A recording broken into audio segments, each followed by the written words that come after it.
Hello and welcome to the Donor Centric Approach. This podcast is brought to you by MRP Donor Development, where we put donors at the center of everything that we do, and by our friends and sponsors at Stellar Web Systems, the nonprofit tech solution. Super excited and grateful that all of you are here listening to the show today because we have a great guest, Dr. John Bishop from Forge. Forge is an organization committed to forming men into the husbands, fathers, and leaders that were meant to be, rooted in strong Catholic identity and brotherhood. John, welcome. How are you? Doing well. And thank you for having me here. Thanks for having me on. Awesome. Full disclosure, for a brief period of time, John and I worked together to sort of guide a little bit as to what Forge was trying to do in 2025 and then in 2024. And I've just been super impressed by the incredible growth in such a short period of time. The goal for this show today is going to be to talk about Forge's mission, the impact that you're making in people's lives, the challenges that you've encountered around fundraising, along with some of the surprises that you've seen with scaling a movement like Forge, and see if there are any insights that other nonprofit leaders or listeners can apply to their own strategies. So without further ado, John, come on in and tell us about Forge. What problem is Forge solving for men today? Yeah. So Forge generally, from a 100% robustly Catholic perspective, is an organization that responds to what I call the crisis of men and masculinity in the church and the culture. I think a lot of people, especially those who might be in very Christian circles of any denomination, are maybe somewhat aware of this problem. But what I mean by that problem is the downward trends of really any interesting sociological, educational, or religious metric when it comes to male flourishing. So there are, more men in prison as a percentage than ever before. The rate of resident fatherhood in the United States has absolutely plummeted from 9% in the 1960s to 25% here in 2025. Male joblessness has increased. The percentage of churchgoers who are men has drastically declined to where it is over 60% of the individuals in church on any given Sunday are women. That is a problem. I say it's a problem for this generation, but an even bigger problem for the next generation, because perhaps the primary predictor of whether or not a child is going to one day grow up to be a faithful Christian Catholic adult is actually the child's father. So you have, on the one hand, an absolutely plummeting rate of male religious participation, not only in things like Sunday worship attendance, but also in things like small groups and any formal or informal religious metric, declining rates of male participation, which of course has cascading effects on the next generation. When nobody's dad is going to church, then odds are they're not going to go to church either. So we counter what we call the crisis of men and masculinity in the church and culture. And we do so through pretty basic tools. So we are still in what I would call our launch period. So our first 24 months of operations, where we are seeking to build a local movement in Des Moines, Iowa, where we started. And then we'll look to founding other cities in 2026. We already have a couple cities in the hopper, not to be disclosed in this podcast, where we'll launch in 2026. But I'm very excited for what we've done thus far. So we work through mentorship. We say intergenerational mentorship of men in their 50s, 60s, and 70s, mentoring men in their 20s, 30s, and 40s. We organize small groups of men. We do large group events, but we say large events that feed the small. So we have things like monthly men's nights, and we have a big conference that we do annually. But the purpose of all of those large things that we do is to feed the small things that we do, particularly mentorship in small groups. So yeah, I think the last thing I'd mention is we make curriculum that people can access online. So if people want to check out our website, it's myforge.org. So it's www.myforge.org. We make curriculum, hopelessly biased, but state-of-the-art curriculum that tackle difficult problems for the contemporary man, teach them to be better fathers. That's Forge, man. Yeah, no, that's awesome. And I wanna break this down a little bit further for the listener. This is what Forge is today, and it looks like you're almost casting a little bit into what it continues to become, That's based on the right. fact that you're still in the early stages. Has it changed much from your original vision? Just for context, I think Forge came out of your actual PhD studies, right? That's correct. How has that changed or evolved since you first finding out of this problem and then coming up with a solution in Forge? That's a great question, and a question that I think is really interesting for somebody in precisely the place that I am now in the organization's development. So we're about, I guess we'd be about 14 months old. We had our first event in November of 2023, and we're recording this podcast in January of 25. This organization is in part a result of my doctoral studies. So I did a doctorate in theology at Catholic University of America and did my doctoral dissertation on this crisis that I spoke about, crisis of men and masculinity and what to do about it. At the time, during my doctorate, I was working full-time for another nonprofit called Focus, a very large nonprofit that many of your Catholic listeners will be familiar with, stands for Fellowship of Catholic University Students. And while I was working for them, I got a lot of experience writing curriculum, forming small groups, and generally managing teams and scaling different initiatives within the organization. The biggest change that I've seen in the first year is what I might call the journey to the one thing. I think a lot of founders, when they get started, one of the things that makes you a founder is you take what I remember a boss of mine saying about me one time. He said, "John, you're kind of a ready, fire, aim type of guy."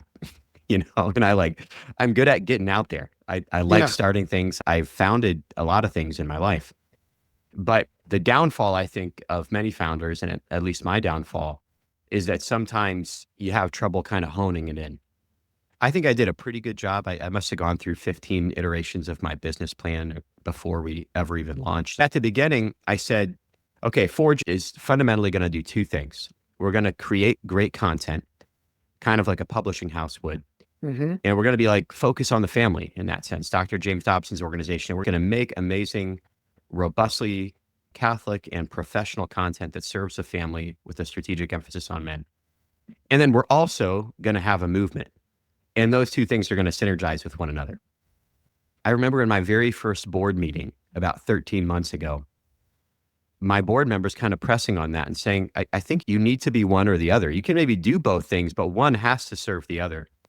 And over the course of the first year, the lived experience of running the organization forced me to kind of make that choice to say, like, what do you want to be? Because you can't have, or at least it's going to be difficult to both have a national, international marketing strategy in the same way that a publishing house would, and also emphasize your local movement that's going on in your kind of close proximity geographical area. Choose one thing. And what we decided is that we're a movement. We're a movement of men, marriages, and families, but fundamentally of men who are seeking from a 100% Catholic perspective to serve their families in a heroic way. We do make content, but that content is made in such a way as to serve the movement. So here I am, 14 months in, and I would say there's been a lot of little things along the way. Obviously, you got to be flexible in how you do everything when you get started, from, in my case, how you organize events, to how you do your email campaigns, to how you make donor asks, to how you communicate with your volunteers, to how you motivate your volunteers, so on and so forth. But I would say the biggest 30,000 foot view change has been the journey to the one thing, to really kind of land on, this is who we are, and we're moving forward under that banner. So one of the good things that what you mentioned, even though this is focused on serving and forming men, I must say the product or the byproduct of that is, to your point, the family. And I'll That's give you right. a really good tangible example of this. My wife was a designer. She did a little bit of designing and read some of the materials that Forge was doing. And she was so incredibly moved by your mission, what we're trying to accomplish. And she even said to me, like, we need more men to go. And obviously she's not a man, but she realizes how that feeds the family, feeds the marriage, right? And complements really what our wives normally tend to do. in such That's a right. beautiful way. And that I thought was really powerful. And speaking of that, I want to get segue into the next question is, so tell us a little bit more now that you're honing in into the one thing, what is the thing or what is that motivation that continues to drive you every day? And by that, you can even bring into like talk about how Forge in actuality is changing people's lives as the movement continues to grow. Yeah. I live for the success stories that I see right in front of my face. So, in the little over a year that we've been running, we have been blessed to see some 180 conversions of men that then result in enormous transformations of their family. So, I'm talking specifically about men who a little over a year ago were attending mass 2 to 5 times per year, and who are now not only in mass every Sunday, but dynamically leading their families in the faith in a way that's 100% obedient to the teachings of the Catholic Church. So I've seen that. I can give you a lot of stories of men who are doing that in my immediate circles. Forge right now, we coordinate about 50 men's groups in the metropolitan area of Des Moines, and those are small groups of about 5 to Mm-hmm. 10 men. I lead 3 of those 50 groups, and I've seen men in the context of those small groups change. That's been wild to see. What kind of keeps me going as a founder and a leader is a vision of the family and the critical role that I think men can play for those families. So I am utterly obsessed with building families, I say, that are 3 things. Okay. And these 3 things are actually the metrics that guide everything we do in the organization. So we want to create what we call TAO families. TAO stands for TAO, so thriving, apostolic, and orthodox. So those are families that are thriving in a human capacity. As men and women, they are flourishing in just what it means to be a human, full stop, in the context of family life. And that would apply to things like their communication as a couple is on point. They are doing well in terms of even some kind of financial stability in their marriage. They're parents who understand some basic principles of good parenting. Okay. They're apostolic, that is, they love their faith and they want to bring other people into it. And they're orthodox, that is, they're 100% obedient to all of the teachings of the Catholic Church without any exceptions. What's been cool for me to see in this last year is men embrace that vision in their own families, where they not only go from a place of being lukewarm about their faith to being on fire for their faith. So they sort of become apostolic, but they align their lives to the teachings of the Catholic Church, break bad habits and build good ones. When you do that with a dad, the stats will tell you that his family, by and large, will come alongside him. And stats aside, I've seen in my lived experience in the last 14 months that happen. So like I've got a guy who I've been investing in a lot just in the last 6 months, who now regularly frequents daily mass and is Wow. not only doing that himself, but the other day I got a text from him. He's at St. Ambrose Cathedral. So for people in Des Moines, that's a church in downtown Des Moines, our cathedral. And he sends me this picture, and it's not only him, but it's him with the 3 of his girls. And they're in a Monday noon mass downtown. He picked them up from school, went to mass, and then dropped them off again for a special dad date. A guy who just 6 months ago was a Christmas and Easter Catholic. To see that kind of transformation, I just think every time I turn a family like that, the sacrifices that our donors have made to bring Forge into existence are worth it. Yeah. We've been somewhat successful in fundraising money since we got started, and that's an exciting thing. But it also does, I mean, it places a responsibility on your shoulders. You're like, oh wow, like we actually have the funds to do things. That's a wonderful feeling. But then there's kind of a part 2 to that, which is, oh, I better do things. Like Yeah. Yeah. I Yeah. hope, Yeah. or at least I play my part so that the Lord can do things.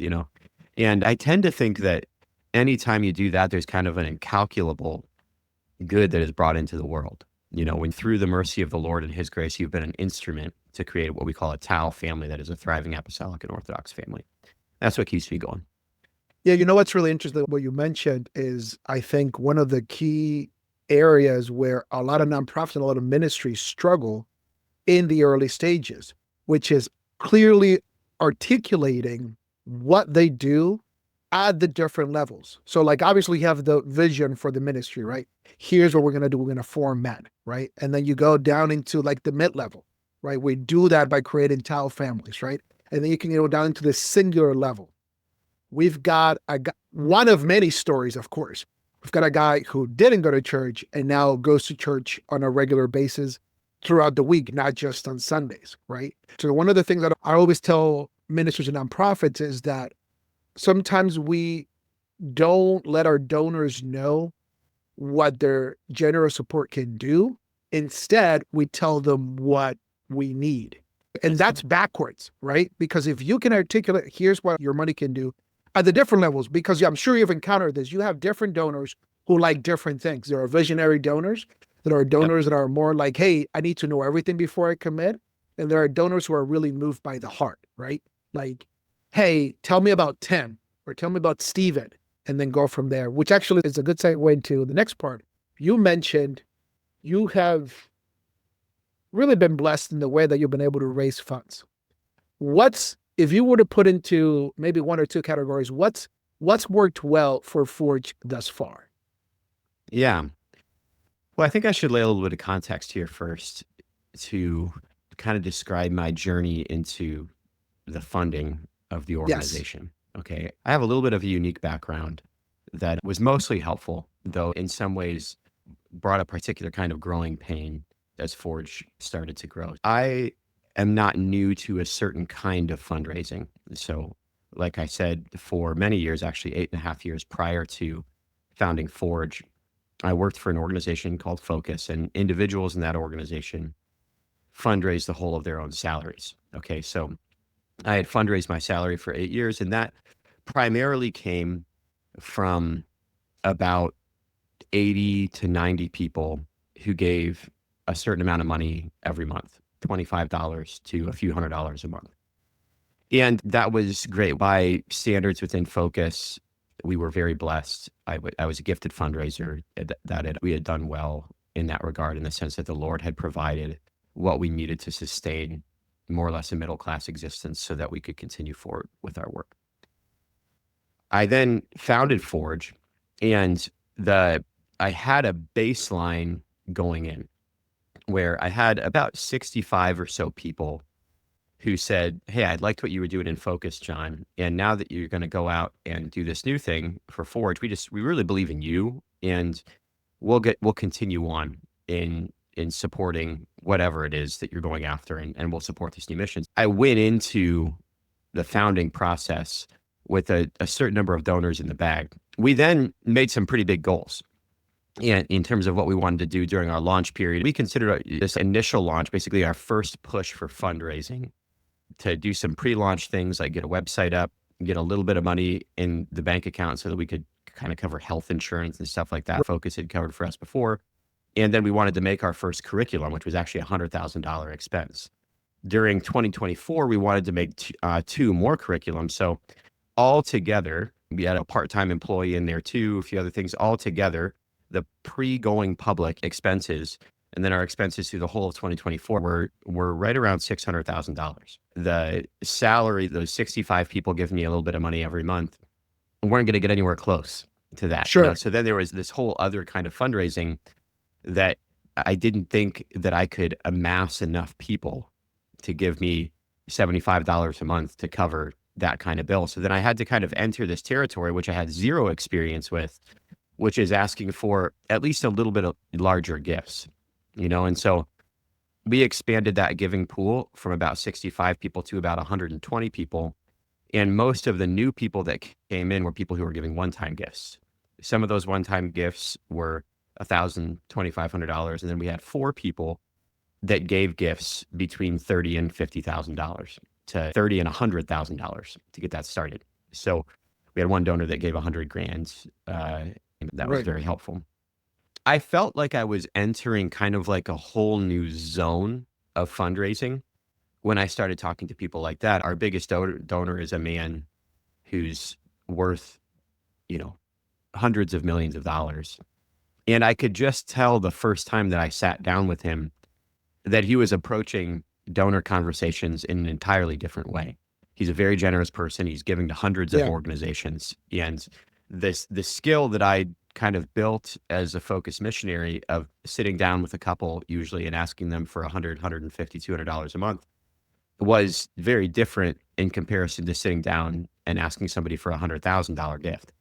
But if we were going to hit the goals that we wanted to hit, we had to do that. We did hit those Right. goals, but it was not without some growing pains, you know. Yeah. Well, let's talk about that a little bit, because you went from missionary partner development, right? Yeah. Let's talk about what was sort of one of the most surprising or unexpected part of doing more traditional fundraising and development than what you did when you were a missionary for Forge. How does one change from support John the person to supporting Forge, the organization? How were you able to make that switch? Yeah.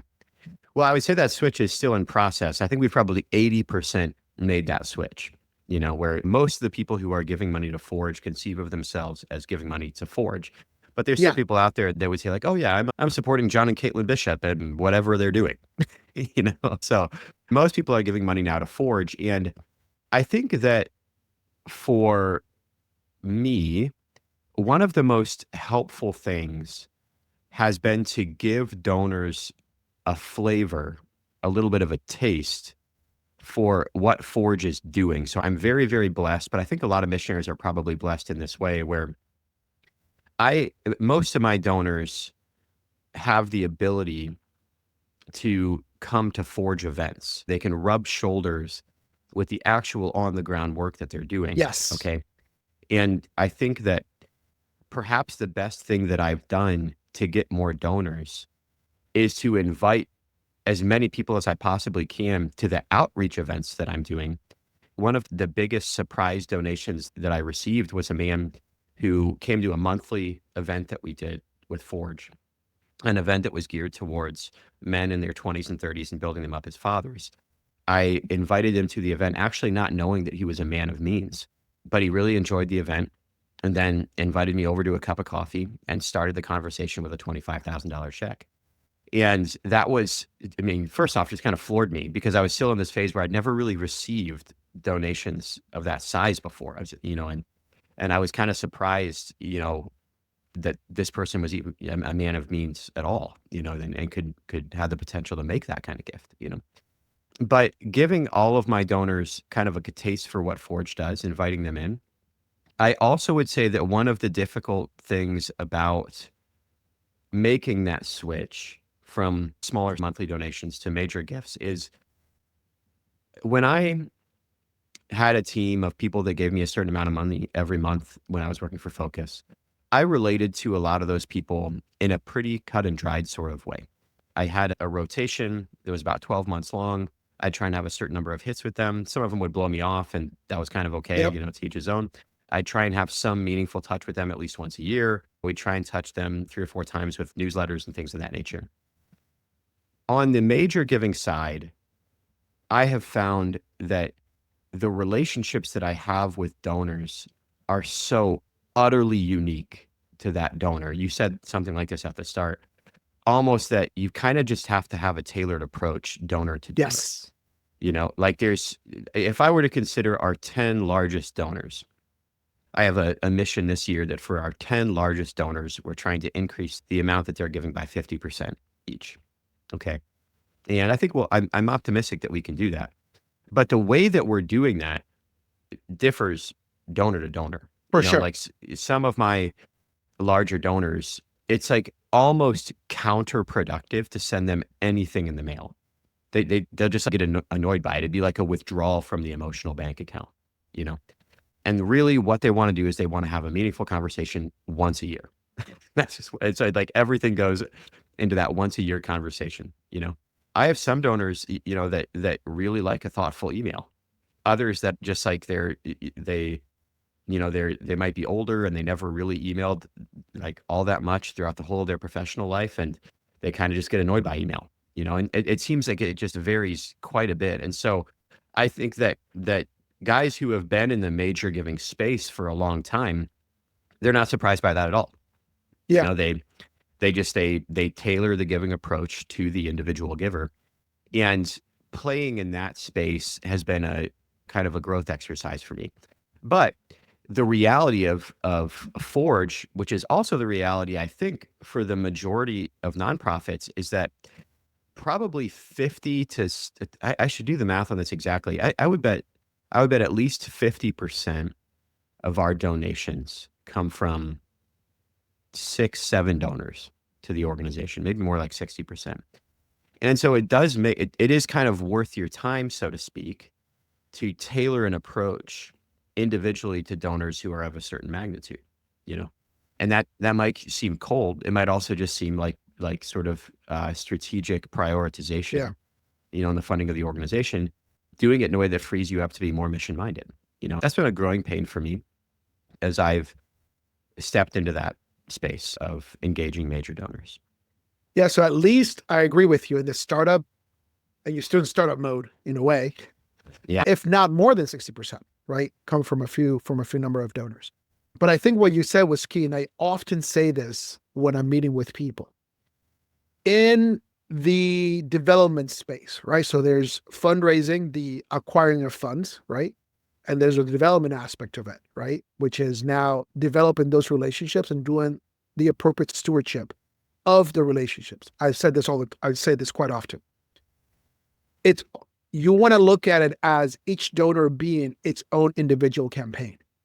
Because to your point, you may have people it's like, I just want to talk to you once a year and you better come ready, right? Which is an example. Right.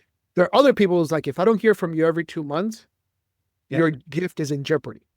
And you need to know that, right? The biggest key is getting to know your donors and understanding their why. Yeah. So to your point, bringing people or having the ability to bring people directly into what the mission is doing, whether that is feeding the hungry or clothing the naked or whatever the case might be, allow your donor or your prospect to see that in action. Because you're never going to understand what it is that moves them and how to tailor your approach to them if you don't either want or ask or let them see for themselves what the mission's doing. And I think that's something that has worked well for you so far. It doesn't come without its challenges because as you grow, let's say you're now bringing $1 million, $2 million, $3 million, $4 million a year in order for Forge to have that exponential growth that it needs to have. Are you still relying on 50% or like 3 million coming from just 6 people? Like what happens if one of them goes away in the long term, right? So let's talk about that because what it's maybe as you look to the future, what are some of those challenges that you're seeing that you probably are going to start facing in the next year or two? Yeah, well, I would say 2 things. One, in the first year of Forge, I ran it in such a way that at different points kind of felt like a rodeo. So even though we had these big goals and we were successful, there were a lot of times where, there were 2 times in our first year where we had less than $1,000 in the account, and you're kind of wondering if you're going to make payroll. I had one of my board members bail me out once, because we weren't going to make payroll. I think that in the first year of an organization, maybe that's, we have 1 full-time employee, me, maybe that's acceptable. Maybe that's kind of how that goes. We're now in a space where over the course of the next 8 or 9 months, we're likely going to be hiring a couple other full-time people. Yes. Some of the people that we're in close conversation with and good chance we'll be hiring with them, they have families. Hey, that your paycheck's going to come like 5 days late, but don't worry about it. It's going to hit this month. Comes on time. Like that just doesn't, maybe these guys would be okay with them, but I know it wouldn't be okay with their wives, For sure. I had we do quarterly board meetings, but we do a really big one in person for like a 1.5-day retreat once a year. And we had that in December. And we kind of made this goal where we just said, okay, we are not undertaking any major projects that involve finances until we have a full lock, stock, and barrel everything, 3 months of OpEx in an account set aside, doing nothing else. Like we have no purpose for this other than it's for, for a rainy day. And it's almost like, I mean, the growth of an organization is kind of like, I think in a way, like the growth of a family. Like I think of like in our first, like when I was dating, I handled my finances a lot differently than I handle them now, married with a bunch of kids. Yes. But there's more things coming at me, and I know curveballs are coming, and I want something there for when, not if, but when those curveballs come.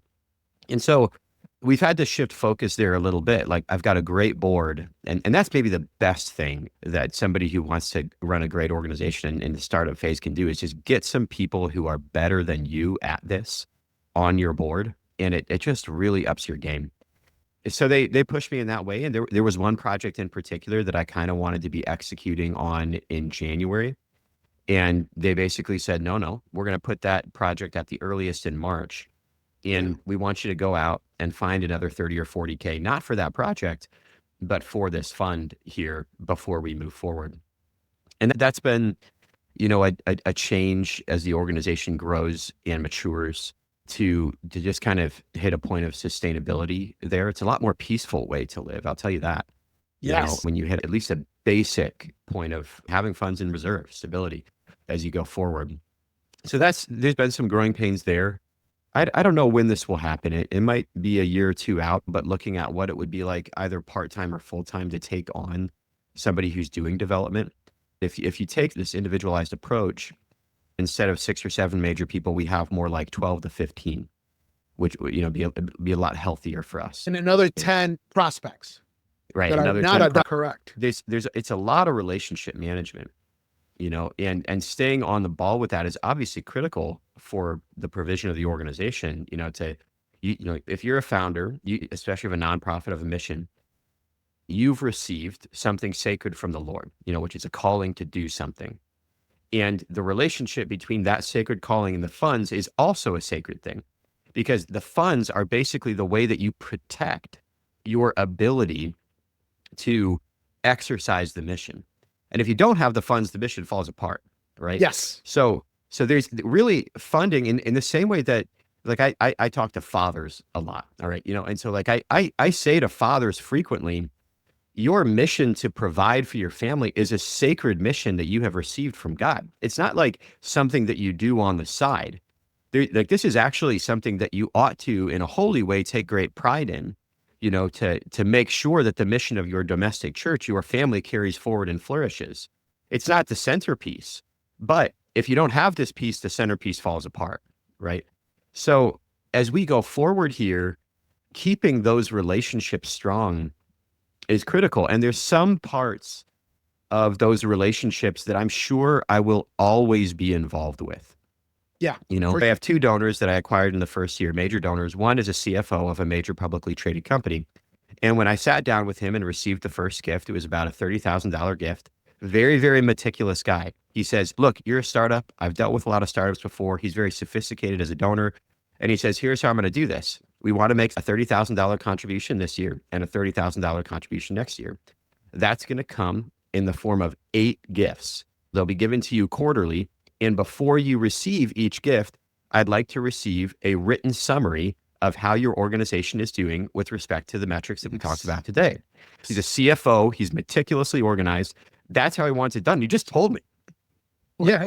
Like, this is how this is going to go, And so that's what I've done. But to be honest, most of the work in that relationship is not something that needs to come from me. Like, I don't need to be writing those emails, kind of the long reports. That's correct. On the flip side, I have another donor who's basically kind of like a visionary CEO type. I have given that guy a lot of pieces of paper, and he has never read any one of them. Not once looked at the paper. No, he never even looked. What he needs is he needs to taste Forge. Like once a year, he needs to come to an event and kind of think to himself, oh, wow, this is a great thing, and then he needs to have a uninterrupted cocktail with me conversation, for an hour or two, once, maybe twice a year. And so like that, the relationship with that guy, it might forever be with me, Right. And there's very little prep involved with the relationship. He just needs to kind of like have confidence in the organization and in me. And if he does, I think he'll keep giving and his gifts will probably keep increasing as well. In fact, he even told me that. But that's what relationship management looks like with him. As the founder and the leader of this organization, I will always be involved in this sacred thing, which is procuring funds for the mission that I've received from the Lord. There are huge aspects of that fundraising process that I need to give up. And if I don't give them up, I won't be able to do this at the next level. Yep.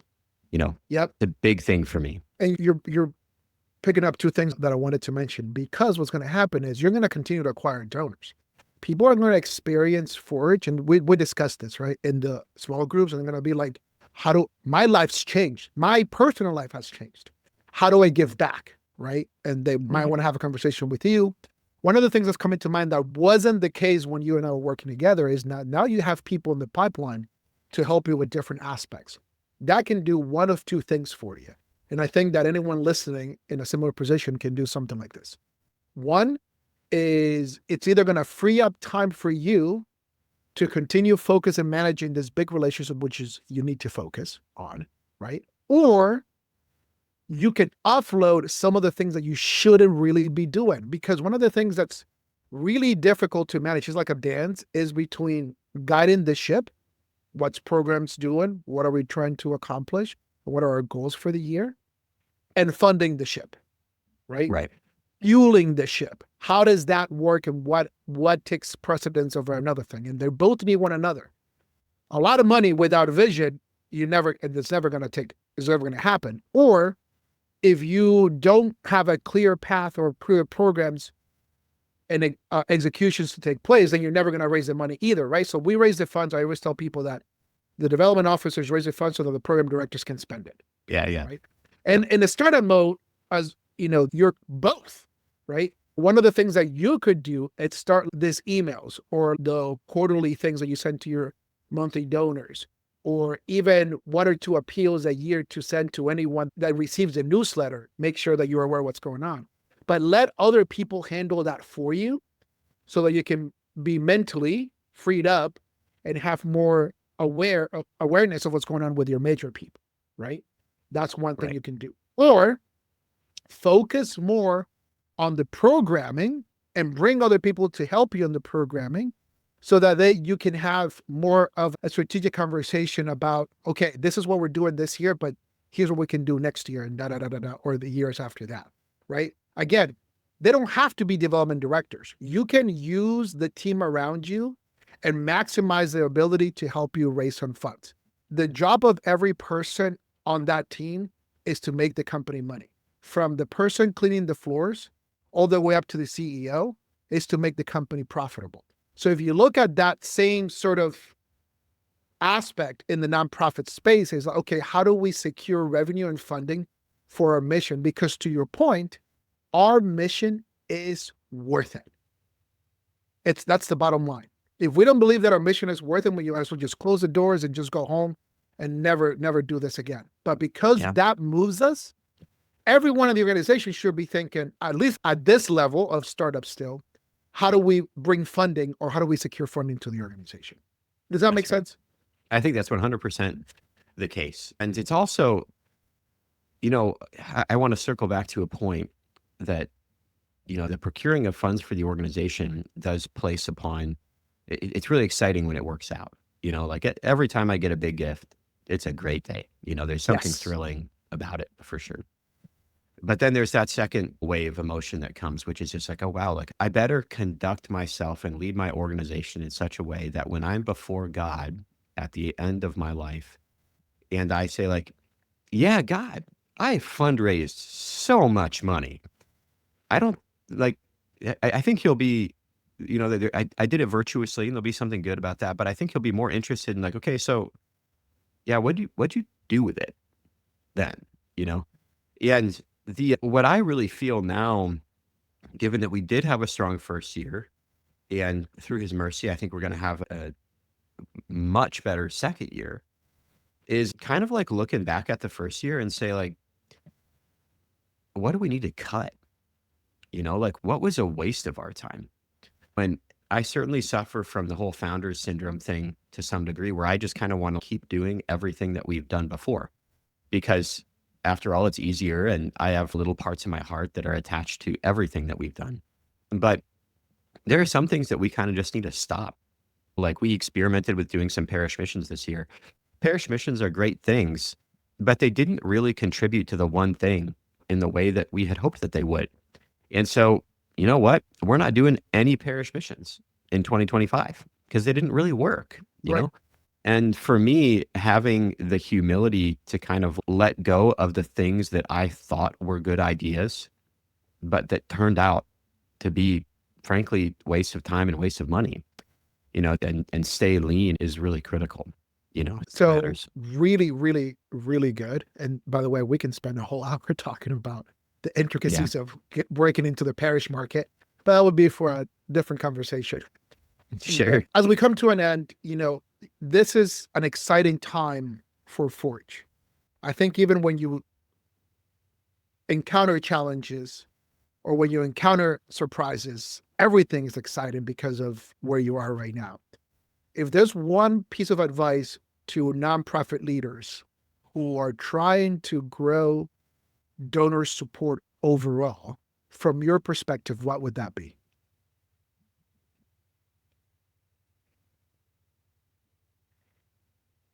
Well, I want to leave people with something practical.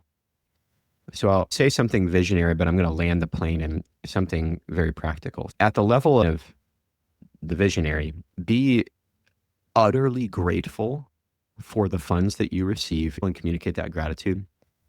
One of the larger donors that we have, the reason he started giving to us is because he had donor fatigue from giving to very, very large organizations, that this guy's worth hundreds of millions of dollars, but he just wouldn't hear back, from organizations after making six-figure gifts. This wouldn't really, very little communication. And I think a part of that is because those organizations are also receiving a lot of 7 and 8 figure gifts, Yep.